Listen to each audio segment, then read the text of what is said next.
Assalomu alaykum qadrli do'stlar. Xudo xolasa mana ishimizni ham tiklab oldik inshaalloh. Tepa reka qismlarini ko'tarmoqmiz.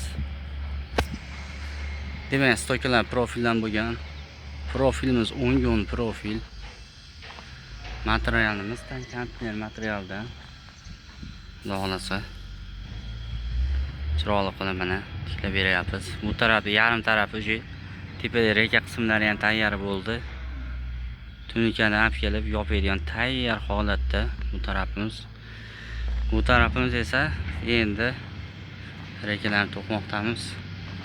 Shuni to'q bo'lib o'rnatamiz. Old tarafimiz. Demak, orasi 1.48 dan tushgan. Shotli variantda bo'lgan holati qo'yxona. 10 ga 10 joyimiz. Mana shu taraf kamnet qoldi. Kamnetni chiqaryapmiz. Bu taraf shadalarni qatarib bo'ldik.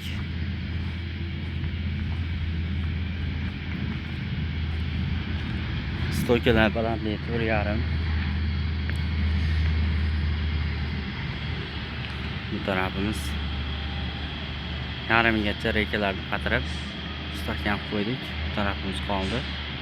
Shu yerlarga o'rnatib qo'ysa ham, xudo xolasa tugaydi ishimiz.